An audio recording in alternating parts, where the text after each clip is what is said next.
You know that most people don't know what the problem is? They know there's a problem, but they don't know what it is.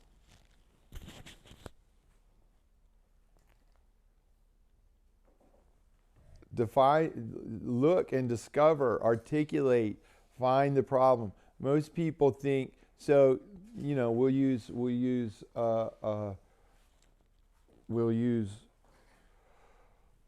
drug and alcohol substance issues. See, you could assume that the problem is addiction, right? But that's not the problem. So if you work on addiction, you're not solving the problem, because addiction isn't the problem. Okay? You have a headache. The headache is not the problem. Did you know that? You get headaches? Your headache is not the problem. Your headache is a symptom, is a clue to a problem. Has anybody ever had a lack of caffeine headache? Right? Okay. So what's the problem? You have a headache. The headache isn't the problem. The problem is that your caffeine intake is less than what your body is requiring. Your headache is the actual problem is you're not getting enough rest at night. You're stressed out. High blood pressure, low blood pressure, whatever. All of these things create a headache. You understand? So the headache isn't the problem. So a problem well defined is half solved. When you actually identify what the problem is, it's like generally you can fix it. What most of us do, we run around throwing energy at things that aren't really the problem. All right? I go into jail. For a lot of people that are out of jail, they're like, well, if I just need to get a job, I just need to get my driver's license, I just need to get, some money, I need to get back with my woman, I just need to get that straight, and then everything is good. Problem solved. Right? My problem is I don't have a license, and the license is hindering me from well, let's just start right there. You think the problem is you don't have a license. No, the problem probably is you don't have a job. Well, it's hard for me to get a job because I don't have a license. Okay, but is that even the real problem? You need the job to make money, right? And then you take the money, and then what do? You give it to pay your fines, right? So the problem is you don't have a driver's license, and the problem is you don't have a job, and the problem is you don't have money, and the problem isn't you don't have, right? The problem is you have fines. And then if you really want to dig deep, it's like, where did the fines come from? What was I doing wrong when I got fined? Right? If I don't fix that, for me, I get notifications. Oh, you're on. Your license is about to be revoked. One more ticket, and we're gonna pull your license. Well, problem isn't I'm about to lose my license. The problem is I need to figure out how not to speed. You know, I have a heavy foot. Or that's not even the problem. You know what the real problem is? It goes back to what we were talking about yesterday. I have a disregard for authority.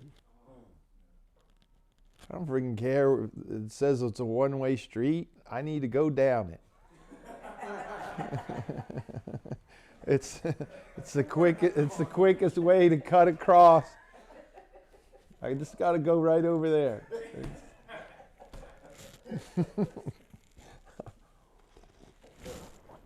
But that's a problem. You know what I'm saying? It shows up. It's that disregard, lack of respect for authority, laws, everything like that. It shows up.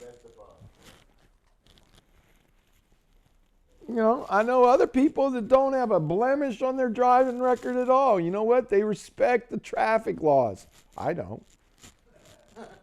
I'm just being real. That's the problem. So a problem well defined is half solved.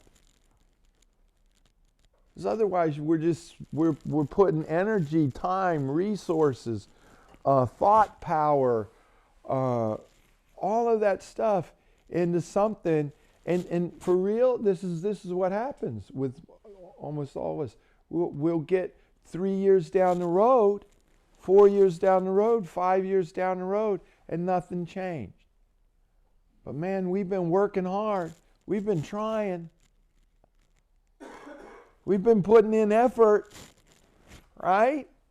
We've just been putting in effort at the wrong thing. Right? I'm just saying, we come here and we think, I need to get these fines and I need to get... No, you need to deal with your issue you have with authority. You need to understand that, guess what? When no actually means no, and yes means yes, like when we can get to that level of integrity, whether it's with a local jurisdiction that says, this is the limit, do not drive over this limit. And that you have a conscious in your heart, all right, this is what the government, this is what the limit is. And I need to work on myself so I stop pushing the envelope on everything and acting like, for real, acting like I'm special and it doesn't apply to me, or I can get around it, or, hey, we come into Regenesis and we sign this, all the rules and regulations. I agree to this, I agree to that. I don't know, there's like 3,000 I agree to. Right? And every single one of us come in here and like, well, whatever. Is the problem the rule? Is the problem nicotine or vaping or having your clothes, in the dryer at the right time and taking it out and using it on the day that you've been assigned, or completing your chore thoroughly? Or is the problem actually something else? Is the problem I have a fucking attitude? Huh? But is that even the problem? Like, where did that come from? Where did that attitude come from? Right? That attitude, in most cases, can I tell you? In most cases, that attitude came from hurt or pain, feeling like no one cares about you, so why should you care about the group as a whole? I've never fit in with a group, so why should I contribute to a group? All the group has ever done is hurt me, harm me, kick me out to the side, eventually pointed their finger at me, told me I was a failure, so F groups and all their rules. because you can't get into a group without there being some rule, either whether it's spoken or unspoken. You know what I'm saying? Every environment has rules. Every environment. You come into this room between 8 and 9:30. In cases of me, it's like 8:20 to 10:20. And there's expectations, there's rules, right? You walk into a courtroom, you go over here to just the clerk's office, records. You're going to go through, there's going to be a guy that meets you at the door. You empty your pockets, no cell phones allowed, no chewing gum, take off your hat, tuck in your shirt, pull up your pants. No sunglasses on the top of your head.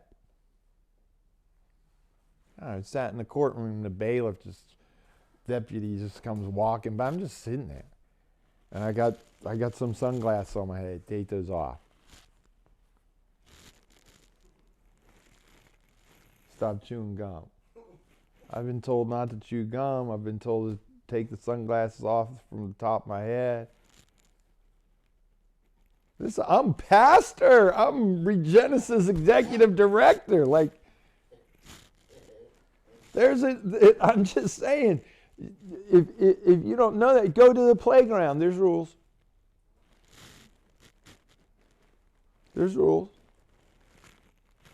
Who gets the next game? There's rules.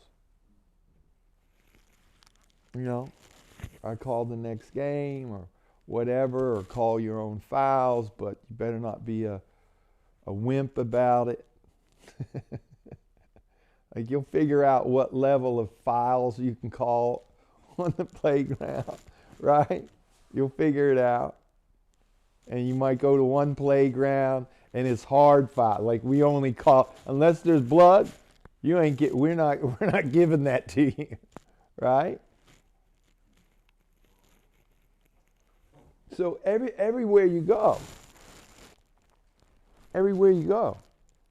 So, you know, whether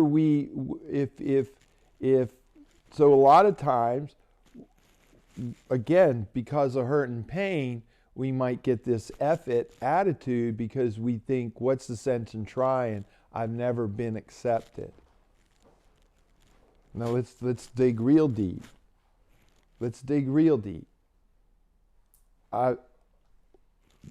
In most cases, that goes clear back to when you were 4, 5, 6, 7, 8 years old. That problem. That became a problem at that point. And now, hey, at 30, 40 years of age, right? What we're doing is we're spending our time trying to deal with addiction. We're wasting resources, energy, and everything like that. We're dealing with courts, and we're dealing with broken marriages and loss of finances, and can't keep a roof over my head because I can't keep a job because I can't. Well, what a lot of it boils down to is, hey, the real problem was when I was 4 or 5, I was neglected. I was told you don't amount to anything. Your opinion doesn't matter. This, that, or the other thing. So now you go on a job, you can't keep a job because it's a group setting, and you've adopted an F-it attitude because when you've actually cared, the more you care, the more it hurts. So we've just stopped caring. And now it's real easy to walk away from a job. It's real easy to walk away from a church. It's real easy to walk away from someone that you should care about, or you know what I'm saying? It's just everything just becomes real easy just to avoid, walk away from, and why? I'm not putting the energy into this only to be hurt later down the road or kicked to the curb. So F it. Doesn't matter if I, right? Come on. Did I just get to the real problem?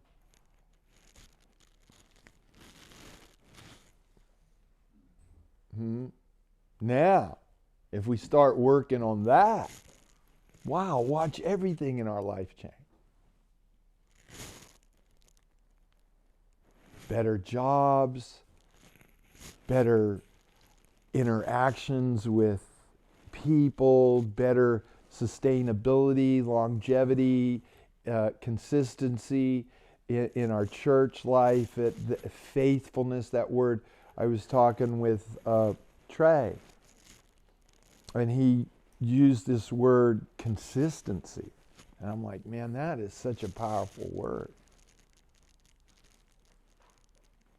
That word, every word, you can write this down, every word, like you can't use words, every word in its definition or by its definition has an assumption, has many assumptions. Any word we use.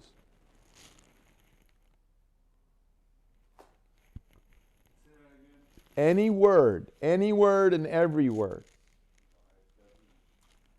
by its definition, has many assumptions. And here's the thing. We live our life just letting things just whoosh, fly over our head. And most everything flies over our head because of the assumptions, but we don't ever really break the assumptions down.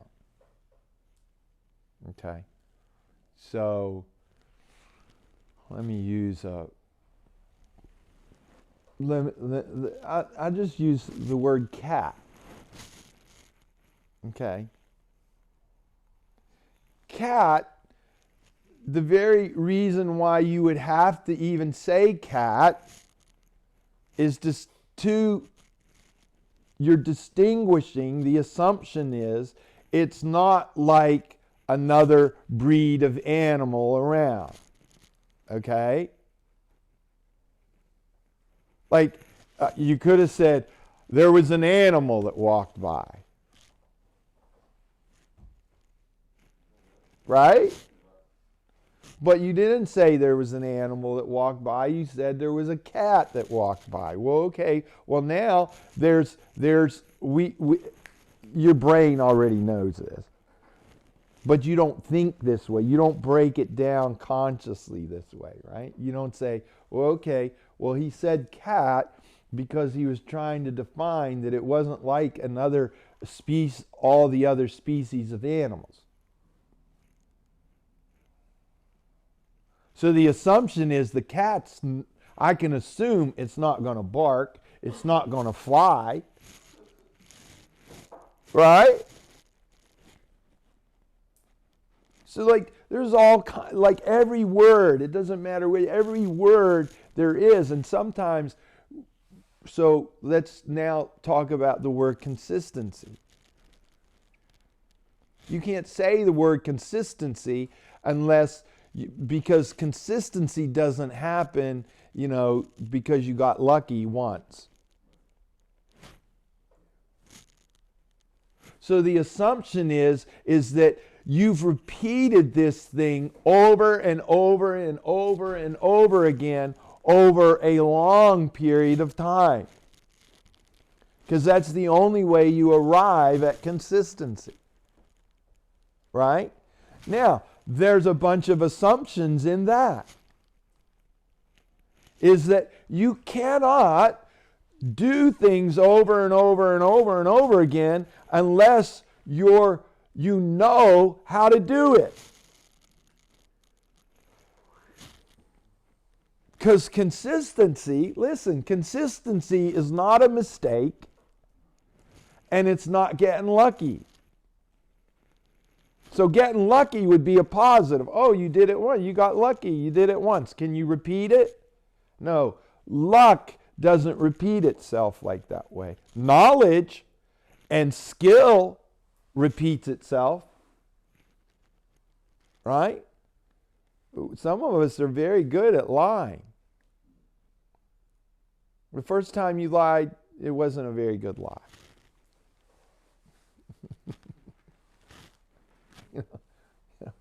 Who ate the cookie? Wasn't me. You got crumbs all over your face.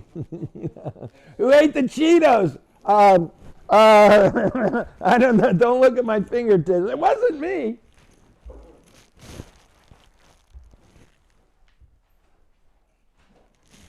Now,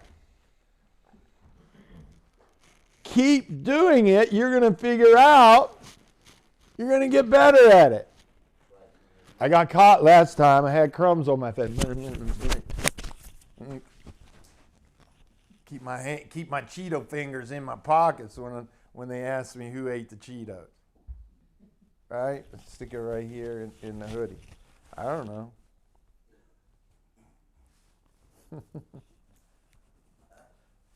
And you keep doing something, you keep doing something, you keep doing something, you get better at it.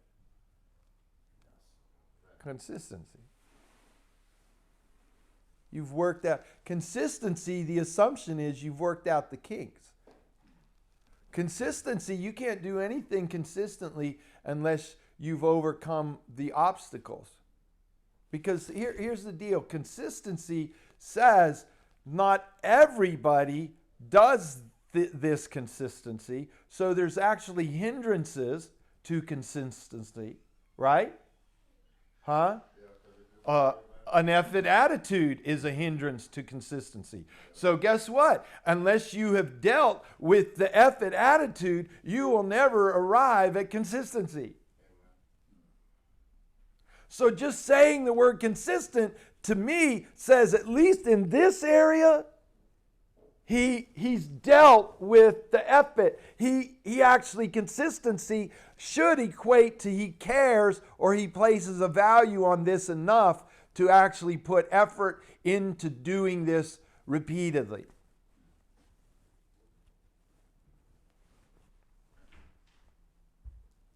It means that you've overcome the obstacles of just getting lucky at it, or failing at it, or quitting at it, right? You've built up a muscle, right? Oh, how much can you bench press? Well, one day I got lucky and and it was, whatever, all the stars aligned and whatever, and as men we throw out, that one lucky thing.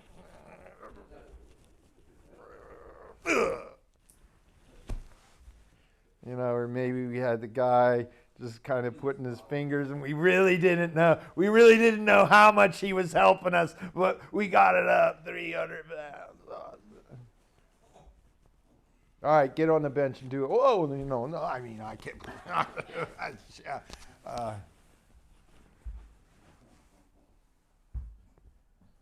Right? But if you work that muscle enough, sure, let me hop down here. Right? So the word consistency has all of these assumptions in it. So I can assume that you're faithful. I can assume you're committed.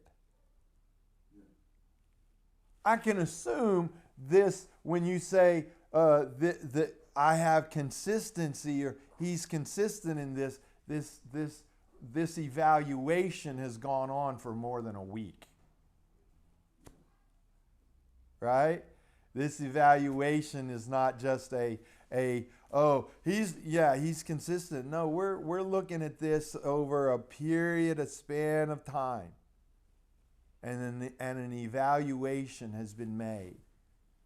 And the word consistency, the label of consistent, has been placed upon this and given to this. Right? He's consistently late. That's one of my consistencies. Consistently late and consistently goes past his time. That's my devotion, Hey, give me the label. I'm consistent.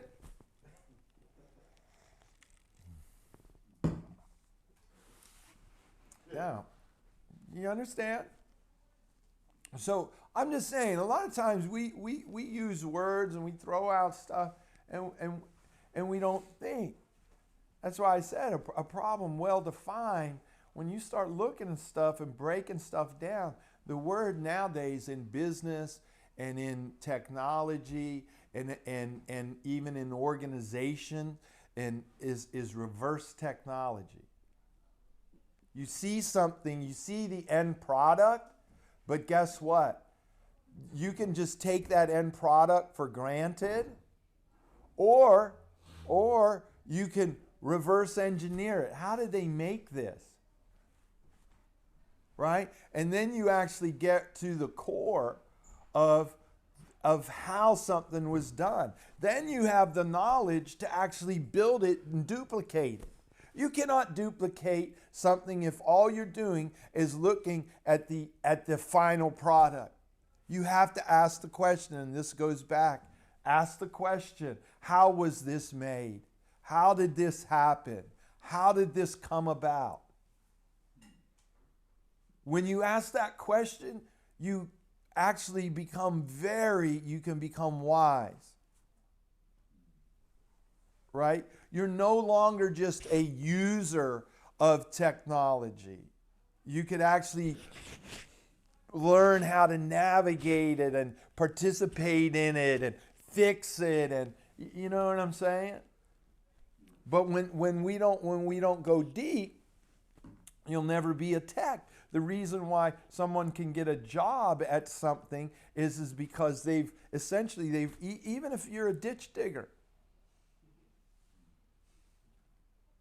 You know, I mean, you can, be walking along and just fall in ditches. Where did that? I guess the assumption is these trenches just pop up out of nowhere. I was assuming that the land was flat all the way across all the time. No. How did that? Well, you had to remove the dirt. You had to go down, how deep is it? Right? The dirt had to be excavated. That means who did it? Who did that? There was somebody who did it. Somebody put it. Is that a shovel? How to? The man who knows how to dig a ditch will get paid to dig the ditch. Do you understand? When you know how, you might be able to get paid.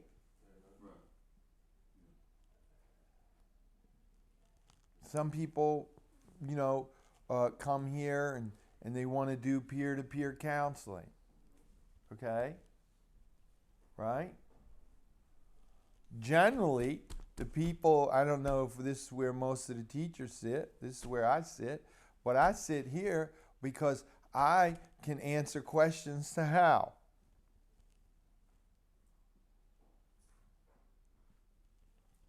And when you can answer hows and the whys, you can generally get paid. I'm painting a house. We're painting a house. Not everybody can look at trim on a wall and tell me if that's oil paint now that it's dried. Is that oil paint or is that latex paint? Why is that important? It's dry. Well, because if you're going to repaint it and you don't put an oil primer over oil paint and you think you're just going to put latex on it, you're going to come back 6 months later and you can just peel it. You can just peel the paint right off like a sheet. Someone bumps it and it starts falling to the ground. But see, if you don't know why, or you don't know how to fix that, how to solve that problem, Most of these old houses have oil paint on the trim. If they haven't been painted in 25 years, 30 years, and oil paint holds up. So a lot of these places, you wouldn't have to paint them in 40 years. Just go in that old oil paint. You can just wipe it down, and it's as shiny and as it ever was. But if you don't know all that stuff, then you're not getting paid. You understand? But someone who knows that, they're called a painter. They're a contractor. They know the whys. They know the hows. And there's a value in that knowledge. Okay? The value is that there's value and there's reward in not assuming, or at least understanding the assumption. That's called wisdom. Understand everything that goes into that assumption. Just even the word consistency. What goes into that? You know, when you start understanding that, or why is that even a value? That's a higher value. Listen, being consistent is a higher value in a lot of cases than being smart. Do you know that everybody has just average intelligence? And you can accomplish everything and anything with D intelligence. Like, you know, in school, A, B, C, D, you'd get A's and B's and C's and D's. D students are just have all the intelligence that they need to be successful in 90% of all endeavors in life. Hey, putting on your pants, knowing that you don't go outside naked. Yeah. Right? You smart enough to come in out of the rain? Listen. That's all you need. For real. I'm not joking. Like, you know. I had a dog swarm.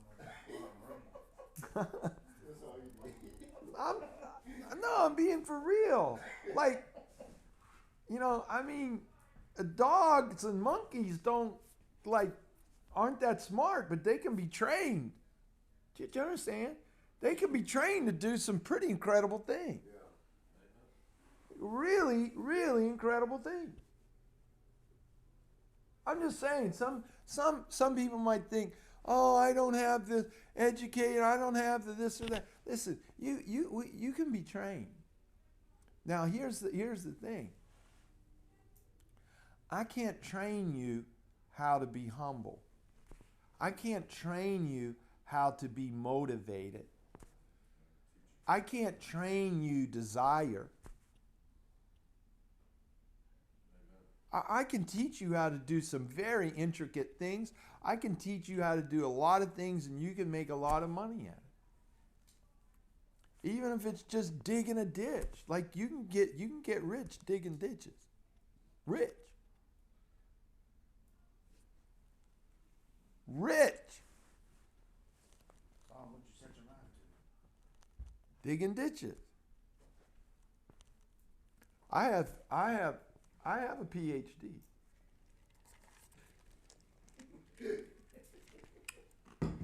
It stands for post hole digger.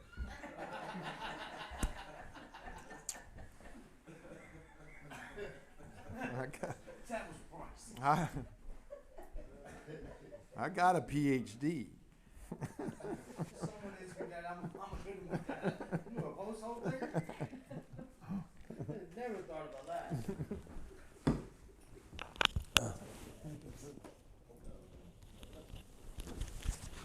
You can have a PhD in the things of God and spirituality. A PhD, pulling heaven down. You know how to get access to heaven, the things of God. Do your prayers have power? Huh? You have a PhD? Can you pull heaven down?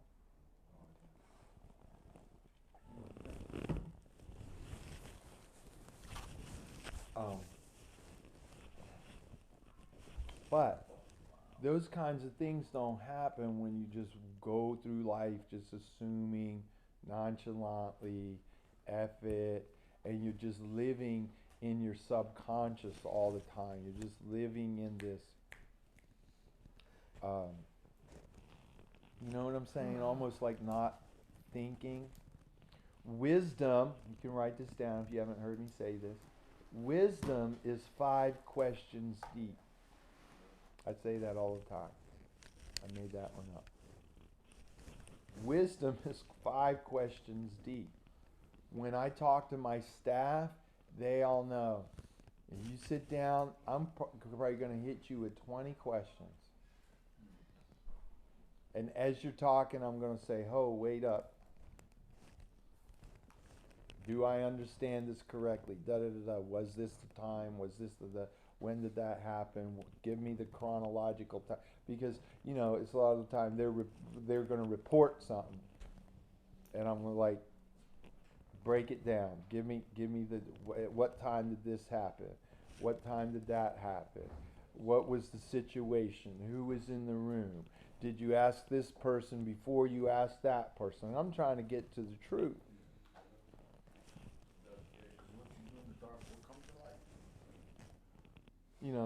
So, but you have to do that kind of even with your own life, right? What were the circumstances? Everybody's like, "Oh, I was triggered." Well, okay, let's break that down. Why is that a trigger to you and this isn't a trigger to you? How did it trigger? Oh, I'm just saying. I hate uh, I hate recovery talk. I hate it because it's just full. People love to throw it out, and then they don't think about it. Oh, self-sabotage. I self-sabotage. Trigger. And it's kind of like, oh, when you throw that out, we're just all supposed to just move on, I guess. Like, all right, I deal with 100 people. That's your trigger, but it's not these 99 triggers. So obviously, why is that even a trigger to you? Because it doesn't trigger me. So it's not universal. It sounds like that's very specific to you. So when did that develop? Because at what age did that become a trigger? Were you triggered when you were 5 years old? Or is this something more recent?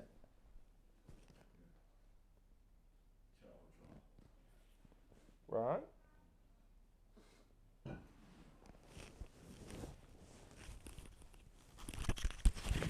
Do you have a problem with female authority? Or you don't relate to male authority because your father abandoned you, or he was harsh, or you didn't even know who he was, so right? And so so women are in our life women are by nature comforters.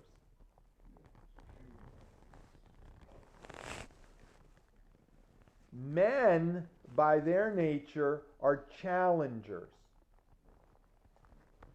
You write that down.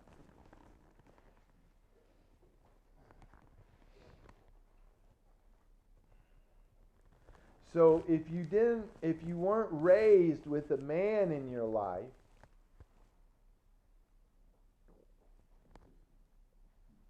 now when men come into your life, a teacher, a boss, a coach, a whatever, and you experience a challenge, and they challenge you because, you know what, this isn't the teacher that's, oh, Billy, you're doing such a wonderful job, you just, oh, come here, or mom, you know,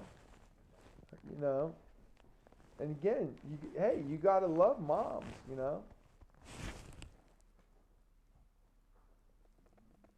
but guess what? You're gonna fail at 50%. You're going to fail at a 50% rate. I hate to tell you, women only make up 50% of the population.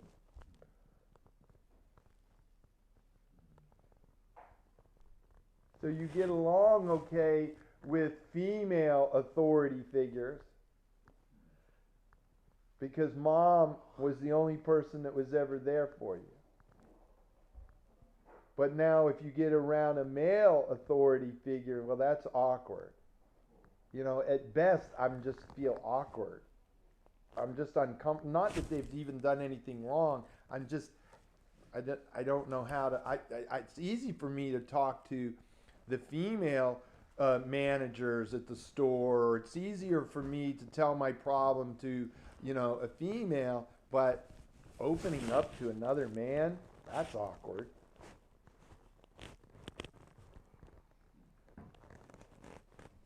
I can be vulnerable around women or whatever, or share some of my emotions and thought to a girl. And can I tell you, all you've done is you've replaced your mama's tit for your girlfriend's tit. I ain't quite heard a place like that before. And she ain't even really, she's not wife material. She's not, it's just that we want comfort, we want nurturing, we want whatever, and we've outgrown our mother. And we want all of our bosses to handle us like, oh, come here, baby. Please, thank you. Listen, you get around a male boss. Hey, move that. There ain't no. It's a challenge. There's no please, thank you. There's no comfort that comes. Would you please do that? You're so sweet.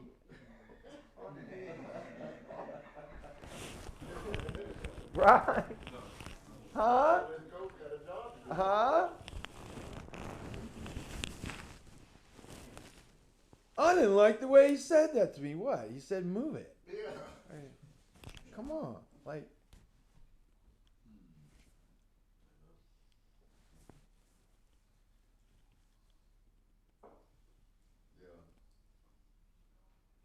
And then, like I said, I mean, figure that out. I mean, there was no malice in it. It was a challenge. It was a challenge, He challenged you. Don't do it this way, do it that way.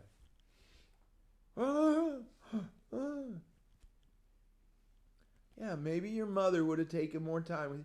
Hey, Billy, come here.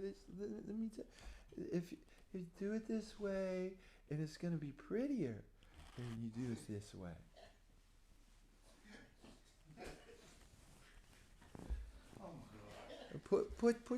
Put your don't walk through the house because that makes a lot of work for mommy. I have to come. And you don't want. Mommy wants to be in here cooking you a nice meal. She doesn't want to be out here wiping up your muddy footprints that you just tracked all through the house. So please don't do that again, okay? Hey, get your muddy shoes off.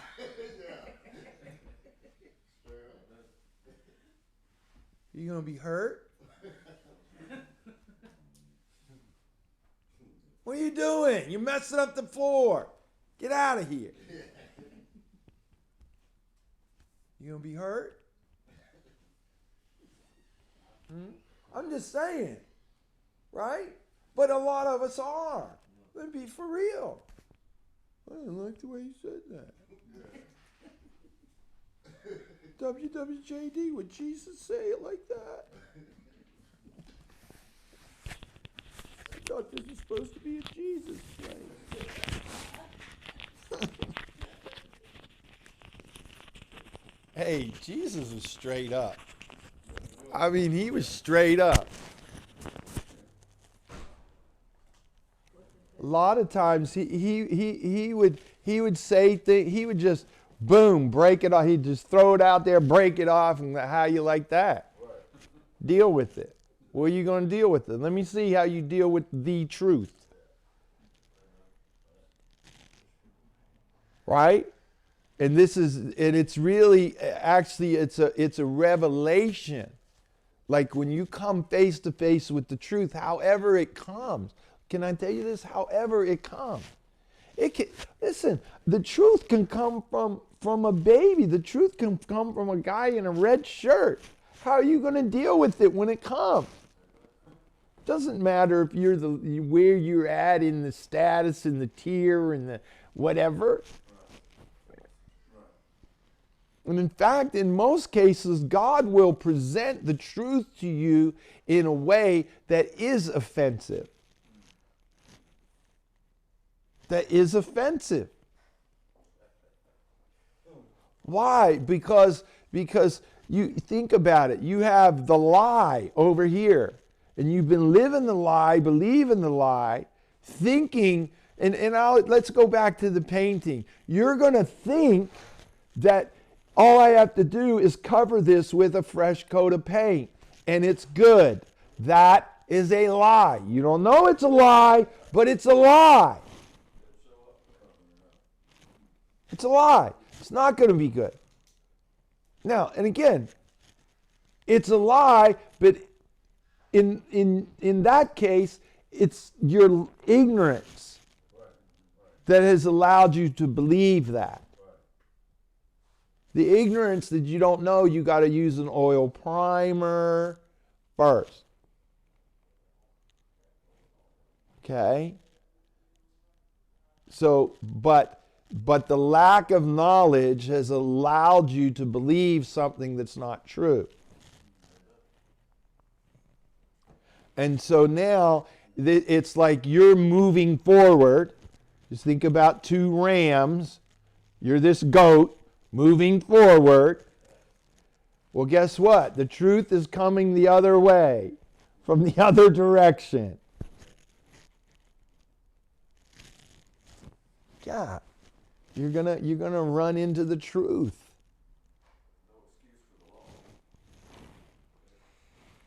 You know, when we run into the truth, boom. And if we really believe that what we're doing is right, then the truth has to hit you even harder to stop you. Right? To shake you, to win, to turn you. Right? So depending on how, I'm just saying, we get hit. We get offended. Most offense and most hits that we take is in proportion. This is going to be good. You can write this down. I've never said this. But generally, the level of offense that we have is in proportion to either our ignorance, our stubbornness, right?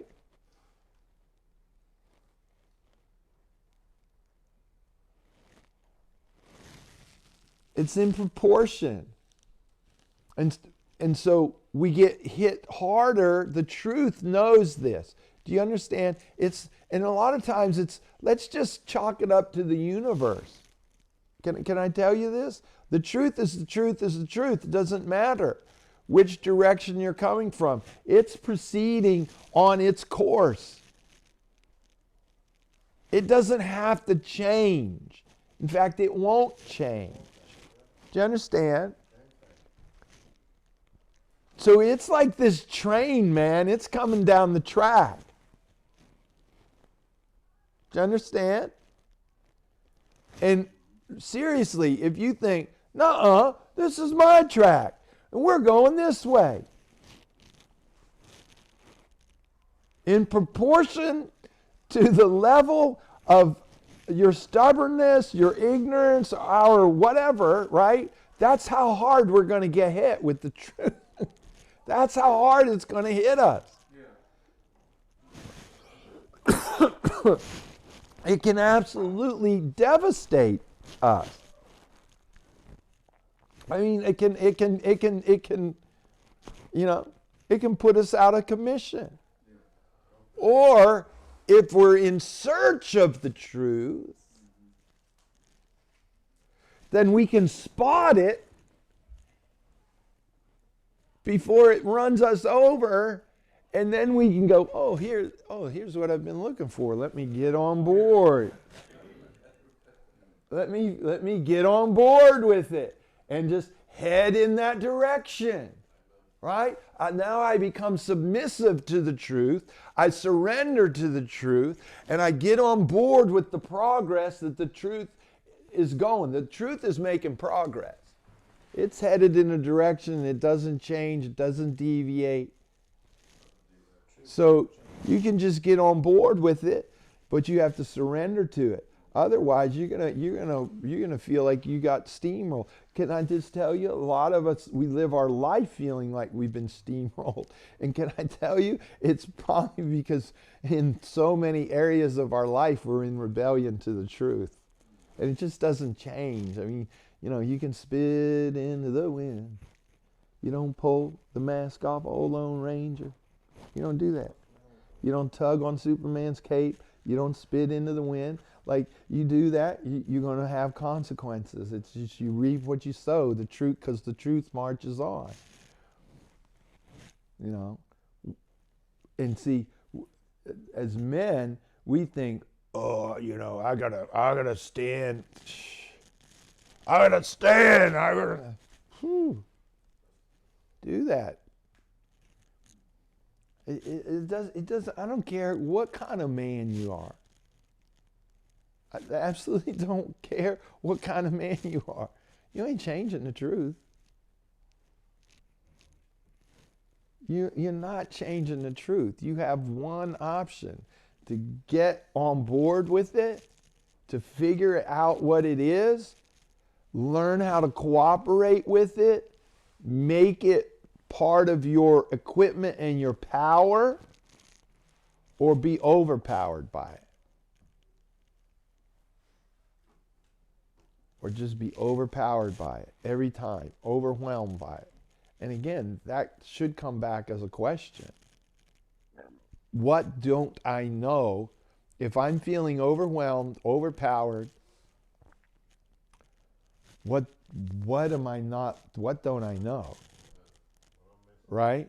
Because there is a power out here. I can learn how to cooperate with it, flow with it, use it to my advantage, right? Okay, let's talk about the word win, lose, or overcome. You cannot have the word lose without also in the same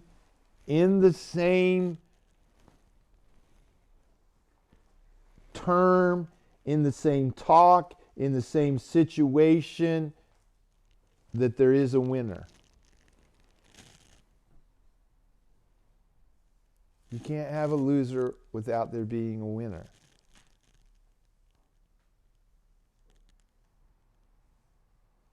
You can't be an overcomer and you can't be a winner unless you've actually defeated something that has opposed you. Meaning you've overpowered it. So now you're the winner and there's a loser.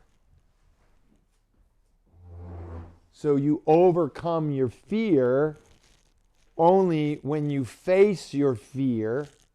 Only when you face your fear. You cannot overcome by avoidance.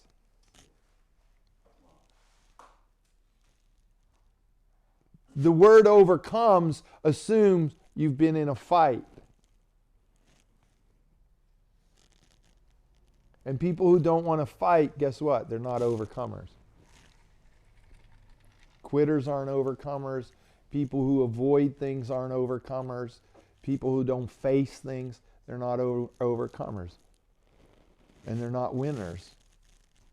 I'm just telling you, you want to figure out how do I go from being a loser to a winner? Can I tell you? You're going to have to start battling, facing some stuff. Most of us lose through forfeit. Write that down. Most of us, almost all the losses we experience in life usually come from a forfeit. Not because we've engaged in the battle. We just gave up, didn't show up, went the other direction. Right? You know what? Just let me avoid it.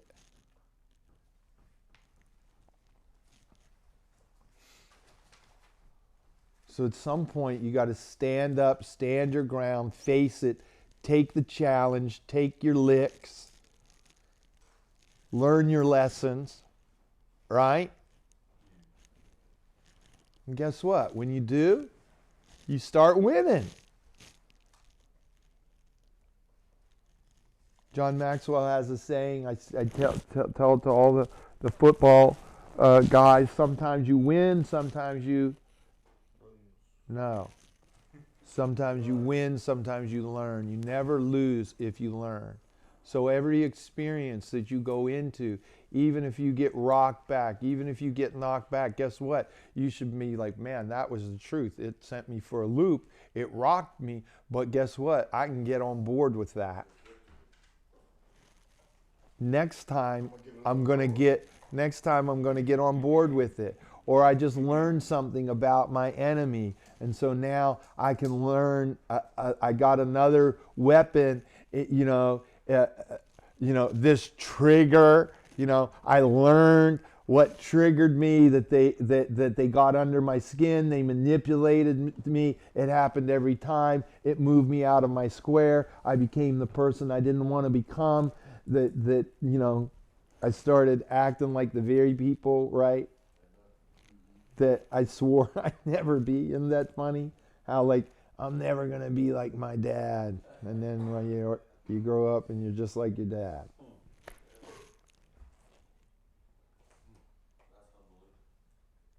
Right? You know where a lot of that comes from is because we could see the problem in him, but we didn't confront it. And we didn't confront it when we saw it in us.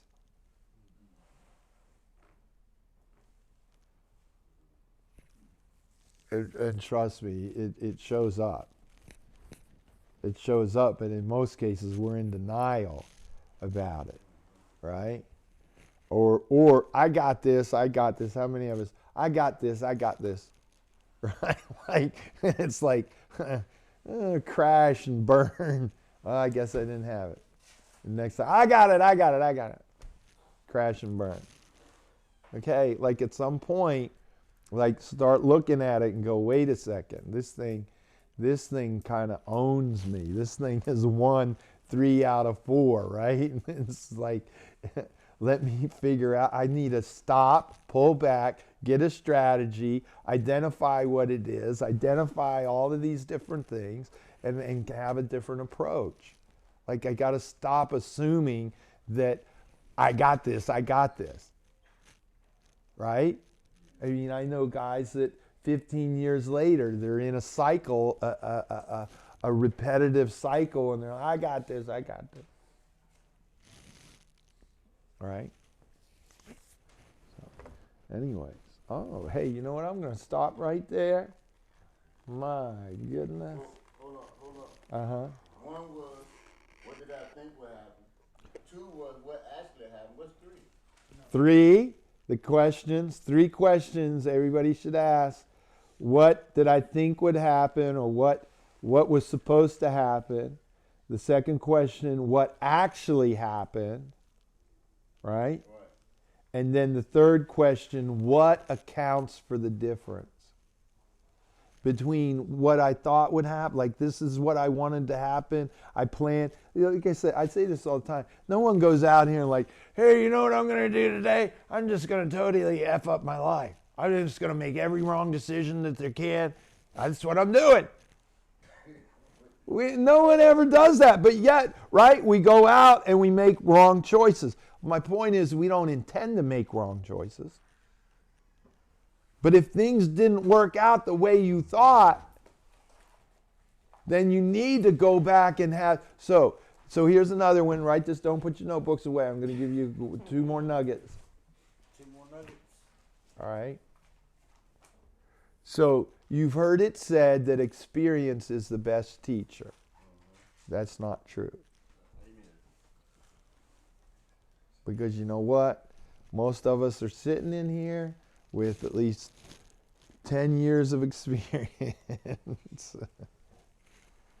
and we're at 0, you know. We're still like, why am I here at this point at 40 years of age? Tons of experience. Okay? And this ties in to that last question. Experience is not the best teacher. Evaluated experience. If you don't ask why,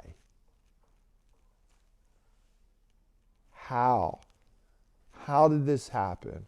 Why did this happen? What accounts for the difference?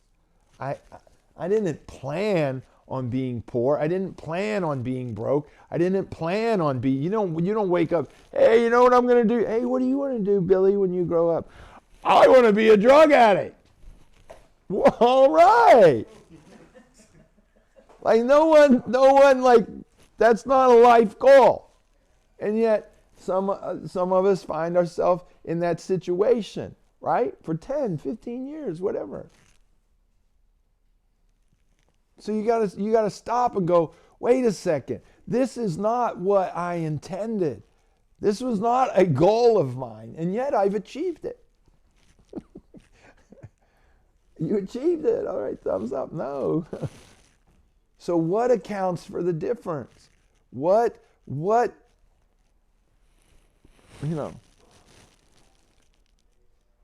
did I get off course? What didn't I know? Yeah. Evaluated experience. Because I'll just tell you, most of my experiences, I don't want to repeat. Right? I want to do it better the next time. And if I evaluate these outcomes, then I can change the outcome the next time. I can refine it and get it better. So those are the 3 questions. All right? God bless you. And it is 1 minute over.